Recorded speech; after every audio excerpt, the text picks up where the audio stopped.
Hi guys. So the next parameter in progression and regression model is the range of motion. So range of motion, as the word suggests, is point A to point B. Going from A to B, and maybe with the weight or maybe our own body, the external weight, band, chain, anything. But if you can complete point A to point B without losing position, that is a range of motion. Now in some cases, regression from an ideal range of motion is required because the trainee isn't that proficient, or maybe they are suffering from an injury, or maybe they are restricted somewhere which has to be fixed. So in a regression model, from the standard range of motion, we kind of regress it back to a partial or 70% range of motion maybe, or in very severe cases it's less than 50% also.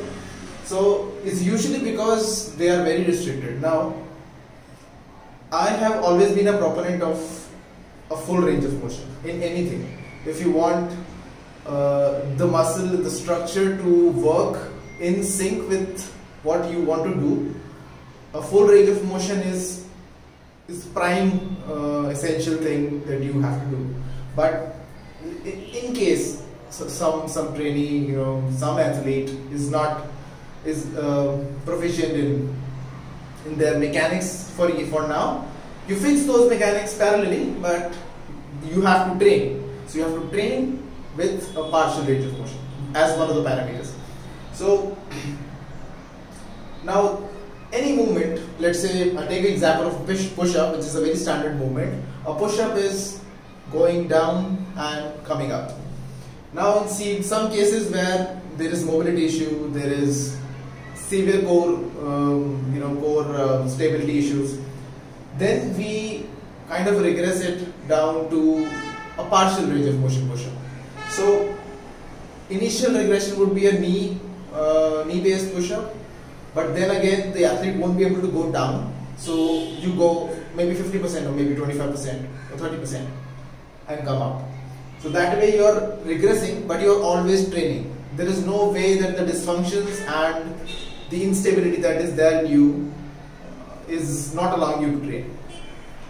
Similarly, if you are an advanced athlete or you want to progress from a standard push-up or a standard movement, then you have to increase your range of motion. How? Let's say I am doing a push-up now. Ideally, to make it tougher, in the previous video I talked about position, raising your feet, or maybe manipulating your lever, one arm or something like that. But in this case, you put your hands on maybe on a platform where you can go a bit more deep, and thereby you are getting a better stretch and you are lifting more of your body weight. So that is a simple example of a range of motion increase. Similarly, in the squats, initially you do a box squat, and then you will do a lower box squat, then you remove the box, and then you go ass to grass, and then you have a pause there in the bottom. So that way you manipulate the range of motion. So usually in the advanced level cases, what happens is body has adapted to that standard range of motion, and even though you do 50 reps, the first 40 are not giving you anything. So it's better to start from the rep which gives you something. Okay, you start doing an advanced variation. You have technically mastered the standard range of motion, of course, because only then you can come up, build yourself back to a range of motion.